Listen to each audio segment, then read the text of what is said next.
দেখি আমল নামায় যত আমল রাখছিলাম সব ভুয়া ভুয়া, সব বাতিল হয়ে গেছে। আল্লাহর আদালতে জাল নোট হিসাবে আসছে। দুনিয়ায় জাল নোট যার কাছে পাওয়া যায় তাকে বিনিময়ে কিছু দেওয়া তার দূরের কথা, তাকে তো জেলখানায় ঢুকানোর কথা।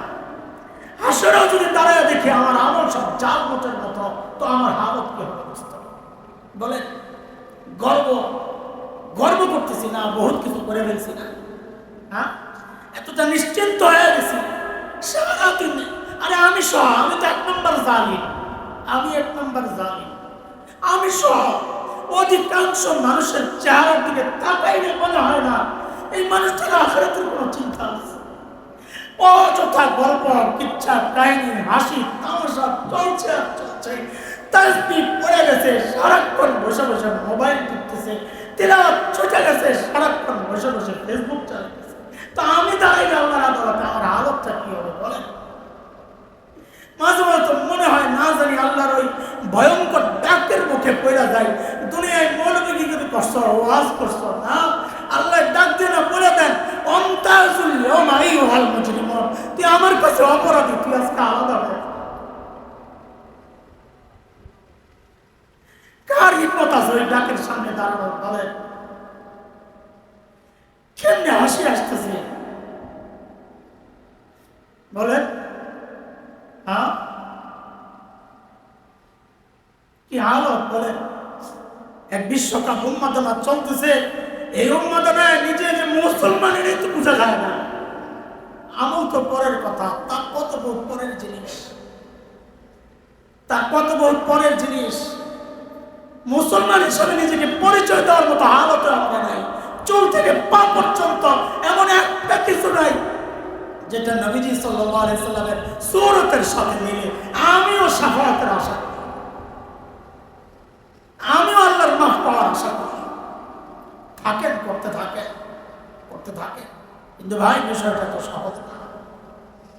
গুনাহ ছাড়েন বাবা। চুল পাকছে, যা আয়নায় দেখেননি মাঝে মাঝে? চুল যে পাকছে, দাড়ি যে পাকছে দেখেন না?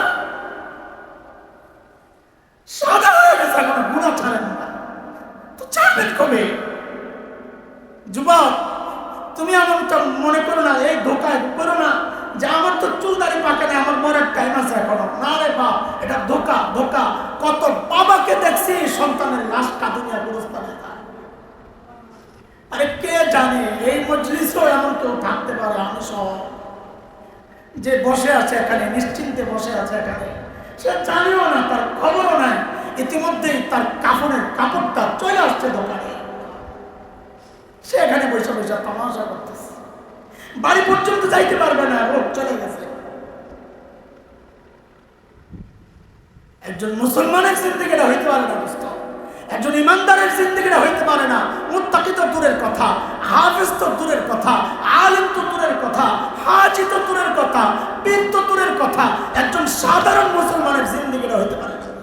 হযরতে আবু বকরের সম্পর্কের ভাগিনা, আবু বকরের খরচায় যাদের সংসার চলত, হযরতে মিস্তাহ বদরি সাহাবী, তিনিও জড়ায় গেছেন। কবি হাসান ইবনে সাবিত, তিনিও জড়ায় গেছেন। আম্মা জান হযরত যায়েনব বিনতে জাহাশের আপন বোন হামনাহ বিনতে জাহাশ, নবীজির শালিকা, তিনিও জড়ায় গেছেন। পুরো মদিনা গরম, মুনাফিকরা খবর বাজার ইচ্ছা করে ছড়াইতেছে। এত কিছু চলতেছে, আম্মা জান কিছুই জানেন না, কারণ ঘরের খবর বাইরে যায় না, বাইরের খবরও ভেতরে আসে না। কারণ কি? ফেসবুক আসলো না আর কি। আম্মাজান কিছুই জানেন না। 1 মাস পর যখন আম্মাজান জেনেছেন, কিভাবে জেনেছেন ওই অংশটা আমি কাট করলাম, আপাতত দরকার নেই, তাড়াতাড়ি করতেছি। আম্মাজানের তখন কি অবস্থা? আরে আমাদের মতো পাপিষ্টরা, আমরাও যখন নিজেদের উপর কেউ কোনো অপবাদ দেয় বা ছোট্ট বিষয়ে বড় করে দেখায়, তখন মাটি ফাঁক হয়ে যাক, ঢুকে যেতে মনে চায় আমাদের মতো মানুষের। সেখানে আম্মাজানের কেমন লাগতেছে? আম্মাজান নবীজির কাছ থেকে ছুটি নিয়ে গেছেন বাবার বাড়ি, হযরতে আবু বকরের কাছে। মা উম্মে রোমান রাদিয়াল্লাহু আনহুমা গিয়ে বলেন, এই বিষয়ে আপনারা জানেন কিছু? বলে, জানি। আপনাদের মতামত কি? হযরত আবু বকর তার হাসান জামিল না। আমাদের মতো মানুষরা হলে মেয়েকে বলতাম, 1 মাস হয়ে গেল, তোর জামাই এখনো কোনো সিদ্ধান্ত দিল না, ওই জামাই ভাত খাওয়া লাগবে না, মা তুই এসা কর, আমি আসি না। তিনি তো আবু বকর, নবীজি যেখানে চুপ আবু বকর কথা বলতে পারেন না, তিনি তো সেই আবু বকর। হযরত আবু বকর বলেন, মা আল্লাহ আর তার রাসূলই ভালো জানেন, আমরা কি বলবো। আম্মাজান খুব কষ্ট পাইছেন, আপনজন পাশে নেই। আম্মাজান নিজেই বলেন, আমি এমন কান্না শুরু করলাম, রাত নাই দিন নাই, খাওয়া নাই ঘুম নাই, 3 দিন পর্যন্ত শুধুই কান্না আর কান্না। বলে কলিজা ফাইটা যেন রক্ত বের হবে, পানিও শুকায় গেছে, চোখ দিয়ে আর পানিও আসে না, এমন অবস্থা চলছে। তো নবীজি আসছেন শ্বশুর বাড়ি, আবু বকর রাদিয়াল্লাহু আনহু বাড়ি। নবীজি আয়েশা আম্মাজানকে সান্ত্বনা দিচ্ছেন। আম্মাজান এমন কষ্ট পাইছেন নবীজির কথায়। নবীজি বলেন কি জানে, আয়েশা যদি কোনো ভুল করে থাকো তো আল্লাহর কাছে মাফ চাও। এই কথায় আম্মাজানের হৃদয়টা টুকরা টুকরা হয়ে গেছে। যদি মানে আপনারও সন্দেহ বাকি আছে, যদি মানে কি। আম্মাজান তখন বড় কষ্টে একটা কথা বলেছেন, বুখারীতে আসছে। আম্মাজান বলেন, এখন যদি আমি সত্য বলি এই ঘটনার সাথে আমার কোনো সম্পর্ক নাই, আপনারা বিশ্বাস করবেন না। আর যদি মিথ্যা বলি হ্যাঁ সম্পর্ক আছে, তা আপনারা বিশ্বাস করবেন। সত্য বললে বিশ্বাস করবেন না, মিথ্যা বললে বিশ্বাস করবেন। তা আপনাদের সাথে আমার কথা বলার দরকার কি? আমার জন্য আমার আল্লাহ যথেষ্ট। আল্লাহ যার জন্য যথেষ্ট হয় তার আর লাগে কারো? শুরু হয়ে গেছে ওহী নাজিল হওয়া, নবীজির উপর ওহী নাজিল হওয়া শুরু হয়ে গেছে। ওহী যখন নাজিল হতো বুঝা যেত, নানান প্রক্রিয়ার ওহী আসতো। ওই যেই প্রক্রিয়ায় ওহীটা আসছে, ওইটার প্রক্রিয়া ছিল আওয়াজ হতো টুকটুক, নবীজি ঘেমে যে একদম। আম্মাজানই বলেছেন, বুখারীর riwayate আসছে 3 নাম্বার, ওয়াইন্না জাবিনাহু লা ইয়াতাফাসসাদু আরাকা, নবীজির কপাল ঘেমে ভিজে যেত। ওহীর চাপ, এটা ওহীর চাপ। তো উপর দিয়ে চাদর দিয়ে দিতেন সাহাবায়ে কেরাম, চোখ লাল হয়ে যেত, রক পড়ে যেত, খড়খড় আওয়াজ হতো। তো ওহী নাজিল হইতেছে সবার অপেক্ষা। ওহী নাজিল হওয়া শেষ, নবীজির ঠোঁটে মুস্কি হাসি, নবীজি মিটি মিটি হাসতেছে। কেন? আল্লাহ তাআলা আমার মায়ের পবিত্রতার সাক্ষী দিয়ে, আমার মায়ের মর্যাদা শোনাচ্ছি।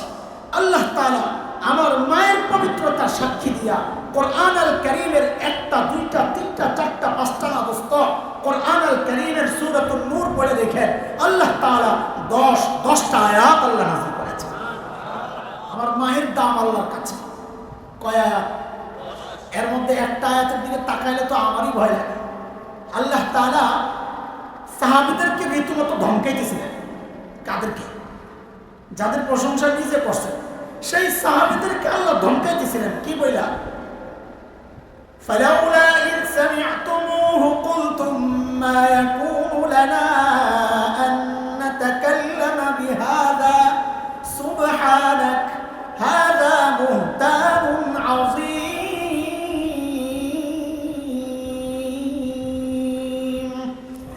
তোমরা এই কথাগুলো যখন শুনলা, সাহাবীদেরকে বলছে, যখন শুনলা কেন বললা না এই বিষয়ে আমাদের কথা বলা উচিত না? কেন বললা না আল্লাহ পবিত্র, আল্লাহর নবী পবিত্র, নবীর স্ত্রী পবিত্র? কেন বললা না এই বিষয়গুলো বানোয়াট, মিথ্যা, অপবাদ, স্পষ্ট অপবাদ? কেন বললা না? আল্লাহ কাদেরকে শাসাইতেছে? কথা বলে সাহাবীদেরকে। কার পক্ষ নিয়ে? আম্মাজান আয়েশা পক্ষ নিয়ে। আমার মায়ের দাম বলতেছি, দাম। সেই মায়ের টেনশন কি ভাই? বলে আপনারা বলেন, সেই মায়ের টেনশন কি? সেই মায়ের তাকওয়া মানে আপনি কি মনে করছেন? আল্লাহর ভয়ে গুনাহ ছেড়ে দাও। আর গুনাহ আসবে কোত্থেকে? নেকি কইরা কি করছেন সেটা শুনে বলতেছিলাম। আমাদের তাকওয়া আর সাহাবীর তাকওয়ার মধ্যে তফাৎ কত। আম্মাজান আয়েশা একদিন রাতের নামাজে দাঁড়াইছেন। কোন নামাজ? রাতের নামাজ কোনটা? হ্যাঁ, মাগরিবও তো রাতের নামাজ, এশাও রাতের নামাজ, ফজরও রাতের নামাজ, কিন্তু সালাতুল লাইল বললে আমরা বুঝি রাতের নামাজ। আম্মাজান রাতের নামাজে দাঁড়াইছেন, লম্বা তেলাওয়াত করতেন। আমাদের মতো, আমাদের তো মাশাআল্লাহ সুন্দর একটা জুটি বানাইছি আমরা, লিলাফি আর কুল্লু আল্লাহ। কি আমাদের বড় প্রিয় জুটি এটা, তাই না? লিলাফি কুল্লু আল্লাহ, সুবহানাল্লাহ। সেজদা দেয় মানুষ, আমি বড় অবাক হই। আমরা তো হাফেজ, দেখেন আমাদের চেয়ে স্পিডে আরবি কেউ পড়তে পারবে না। হাফেজদের চেয়ে স্পিডে আরবি কেউ পড়তে পারবে না। আপনি বরং সর্বোচ্চ মানে সুন্দর করে পড়ার পরেও একজন হাফেজ স্পিডে পড়ে যে শুদ্ধতার সাথে পড়বে, আপনার ওই সুন্দর করে পড়লেও এর মতো হবে না। তো আমরা বড় স্পিডে পড়তে পারি, আমাদের এই ঠোঁটগুলো ইজি হয়ে গেছে হুজুরদের পিঠা খেতে খেতে, বরকতি পিঠা। তো সেজদা দেয় মানুষ মাঝে মাঝে। আমি পড়া 3বার তো তাসবিহ পড়বে নাকি? এমন বহু বান্দা পাইছি যে 3বার তাসবিহ আমি পড়তে পারি না, তো ভাবি ও পড়ে কেমনে? তো 2টা ব্যাখ্যা বের করছে যে হয় সেজদায় যাওয়ার সময় একবার পড়ে, গিয়ে সেজদায় গিয়ে একবার পড়ে, ওঠার সময় একবার পড়ে, অথবা বাড়ির থেকে আস্তে আস্তে তসবিহ পড়তে পড়তে আসে, যাওয়ার সময় তসবিহ পড়তে পড়তে যায়, সেজদায় আর কিছু পড়া লাগে। এছাড়া আর কোনো রাস্তা আমার সামনে খোলা নেই। এত তাড়াতাড়ি কেমন পড়ে? ওরে ভাই, সেজদা মানে তুমি আল্লাহর সবচেয়ে নিকটে পৌঁছে গেছো। ওয়াসজুদ ওয়াক্তারিব, হাদিসে আসছে না করাবা মা ইয়াকুনুল আবদু মির রাব্বিহি ওয়া হুয়া সাজিদ। আল্লাহর সবচেয়ে নিকটে বান্দা কখন পৌঁছে? যখন সেজদায় যায়। আল্লাহর এত কাছে যায়, এত দ্রুত আসার জন্য তোমাকে কে ডাকতেছে? কি করি এগুলা? নাউযুবিল্লাহ। আল্লাহ তো আম্মা জান নামাজে দাঁড়াইছেন, লম্বা তেলাওয়াত করতেছেন, খুব ভালো করে শুনি, হাজী সাহেব ভালো করে শুনি, আলেম আমিও আপনাদের সঙ্গে, আমি আপনাদের বাইরে না, জোয়ানরা ভালো করে শুনি। আম্মা জান তাহাজ্জুদে দাঁড়াইছেন, লম্বা তেলাওয়াত করতেছিলেন, আয়াত একটা আসছে, তেলাওয়াত করতে করতে কি সেটা? ওয়াবাদালাহুম মিনাল্লাহ মা লাম ইয়াকুনু ইয়াহতাসিবুন। এই আয়াত পড়তেছেন আর আম্মা জান কাঁদতেছেন। আয়াত শেষ করতে পারেন, শুরু করেন, আবার কান্না শুরু করেন, কান্না থামে না, তেলাওয়াতও শেষ হয় না, নামাজও শেষ হয় না। বলে কান্না বন্ধ হয় না, নামাজও শেষ হয় না, কিন্তু রাত তো শেষ হয়ে যাচ্ছে। আম্মা জান দাঁড়ায় দাঁড়ায় কাঁদতেছে। আর আমি কি আছে আম্মা জান এইভাবে কেন কান্না করতেছেন? কোনো আযাবের কথা তো নেই, কোনো গজবের কথাও তো বুঝি না। আরে আমি তো হাফেজ, ভালোই হাফেজ, বহু তিলাওয়াত করনেওয়ালা হাফেজ, আলহামদুলিল্লাহ। এই তিলাওয়াত করে এটা কোনো নিজের বুঝুন কিনা, ডরে করে ভুলে গেল তো চেষ্টা করে, ওই ডরে করছি। তো এত তিলাওয়াত করছি জীবনে, এই আয়াত কত শত হাজার বার আমার সামনে দিয়ে গেছে, ওই কোনোদিন হৃদয়ে ধাক্কা লাগে নাই, কারণ এই হৃদয় নাই তো আমার। আম্মা জানে এই আয়াত পড়ে কেন কাঁদতেছেন? কি আছে এই আয়াত?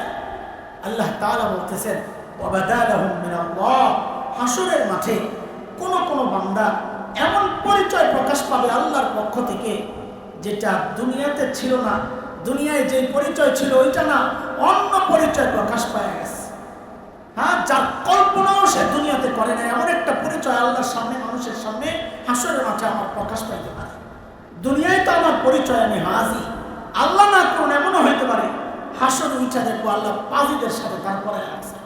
হ্যাঁ, আরে দুনিয়ায় তো আমার পরিচয় আমি আলেম, এমনও তো হইতে পারে নাউযুবিল্লাহি মিন যালিক হাসরে দাঁড়ায় দেখবো যে আল্লাহ জালেমদের সাথে তারপরে আসছে। কি মনে হয় সেজদা দুইটা দিয়া, তাসবিহ কিছু পড়া, নামাজ কিছু পড়া, দান সদকা কিছু পড়া বহুত কিছু হয়ে গেছে, বহুত কিছু হয়ে গেছে। বলে আম্মা জান কেন কাঁদতেছেন দোস্ত? আম্মা জান কাঁদতেছেন ওই চিন্তায়, আহারে দুনিয়ায় তো আমার পরিচয় আমি নবীজির স্ত্রী, দুনিয়ায় তো আমার পরিচয় আমি আবু বকরের কন্যা, হাসরে না উঠা দেখি আমার পরিচয় পাল্টায় গেছে, আমি অপরাধীদের সাথে। তখন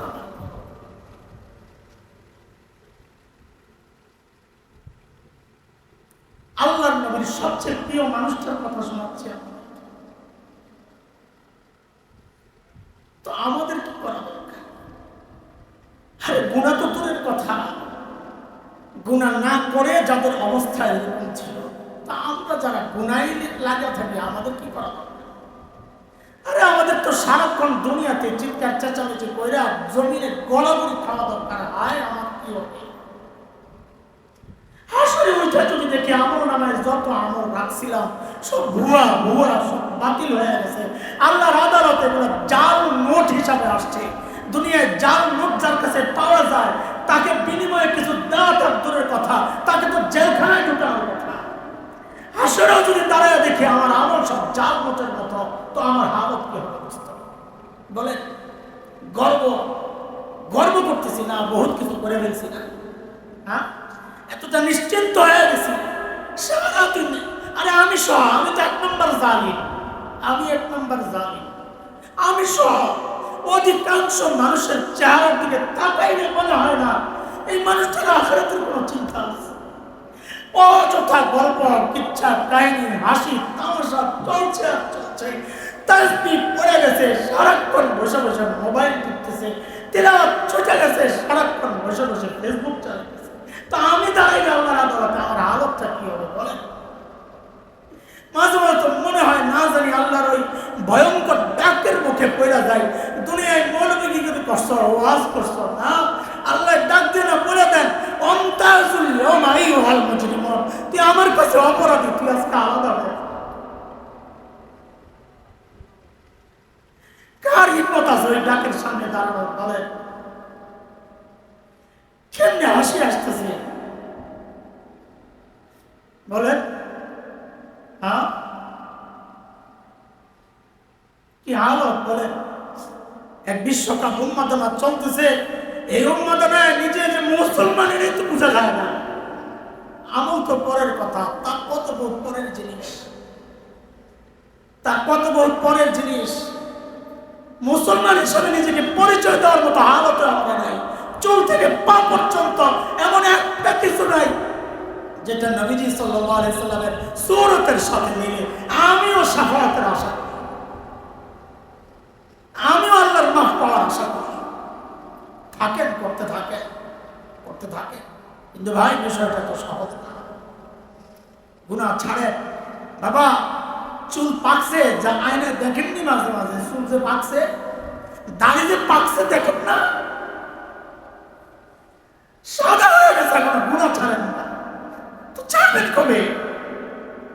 যুবক তুমি এমনটা মনে করো না, এই ধোকায় করো না যে আমার তো চুল দাড়ি পাকে না, আমার মরার টাইম আছে এখনো। না রে বাপ, এটা ধোকা, ধোকা। কত বাবাকে দেখছি সন্তানের লাশটা দুনিয়া গুরুস্থানে। আরে কে জানে এই মজলিসেও এমন কেউ থাকতে পারে, আমি সহ, যে বসে আছে এখানে, নিশ্চিন্তে বসে আছে এখানে, সে জানিও না, তার খবরও নাই, ইতিমধ্যেই তার কাফনের কাপড়টা চলে আসছে দোকানে, সে এখানে বসে বসে তামাশা করতেছে, বাড়ি পর্যন্ত যাইতে পারবে না, রোগ চলে গেছে। একজন মুসলমানের জিন্দেগিটা হইতে পারে না, একজন ইমানদারের জিন্দেগিটা হইতে পারে না। মুত্তাকি তো দূরের কথা, হাফেজ তো দূরের কথা, আলেম তো দূরের কথা, হাজি তো দূরের কথা, পীর তো দূরের কথা, একজন সাধারণ মুসলমানের জিন্দেগিটা হইতে পারে না। মুসলমান তো সারাক্ষণ তার আখিরাত নিয়ে চিন্তা করবে, মুসলমান তো সারাক্ষণ উপলব্ধি করবে আমার রব আমার দিকে তাকায় আছে। এই চিন্তা আর এই উপলব্ধি যেন দিলের মধ্যে জাগে, এর জন্য এই মজলিসগুলোর আয়োজন আমাদের বুজুর্গরা করেন। আমার ভাই মুফতি মুশতাকুর নবী হাফিজাহুল্লাহ সেই কোথায় কুমিল্লা থেকে সেই কোন কোন জায়গা দিয়ে ঘুরতে ঘুরতে ঘুরতে ঘুরতে আপনাদের এখানে আসেন, আপনাদের এই মজলিস কায়েম করেন, মাদ্রাসা কায়েম করছেন। আলহামদুলিল্লাহ, আল্লাহ তাআলা ভাইকে জাযায়ে খায়ের দেন। এবং আমাদের যে সমস্ত হিতাকাঙ্ক্ষীরা আলে খায়ের, আমাদের ওই ভাইরাও আমাদেরকে খুব মহব্বত করেন। দেখলে বুকে জড়ায় যে নেন আর ছাড়তে চান না, বোঝা যায় যে কত মহব্বত করেন। এই মানুষগুলোও দ্বীনের জন্য এই যে কোরবানি করছে, আল্লাহ তাদের কোরবানিকে কবুল করেন। এই মাদ্রাসাকে আল্লাহ দারুল দেওবন্দের মতো কবুল করেন। এই মাদ্রাসাকে আল্লাহ তাআলা তাকওয়ার একটা মুত্তাকিদের মাদ্রাসা বানায় দেন। বলেন আমিন। ভাই তাকওয়া অর্জন করলে নেকির দামও আল্লাহ বাড়ায় দেন। কোরআনের কথা সূরা তাগাবুনের সূরা তালাকে পড়ে তাকওয়া যে কেউ যদি অর্জন করে, আল্লাহ বলেছেন ওমাইয়াত্তাকিল্লাহ ইউযিম লাহু আজরা, যে মুত্তাকি হয় গুনাহ ছাড়ে আমি তার আমলের রেটও বাড়ায় দিই। আল্লাহ তাআলা আমাদেরকে সত্যিকার মুত্তাকি হওয়ার তৌফিক দান করেন। আল্লাহ তাআলা আল্লাহওয়ালাদের সোহবতে নিজেদেরকে বেশিরভাগ সময় আল্লাহ তাআলা যেন আল্লাহওয়ালাদের সাথে চলার তৌফিক আল্লাহ আমাদেরকে দান করেন। আমিন। আমিও দোয়া চাই আল্লাহ তাআলা যেন আপনাদের সাথে আমাকেও কবুল করেন। আমিন। ওয়া আখিরু দাওয়ানা আলহামদুলিল্লাহি রাব্বিল আলামিন।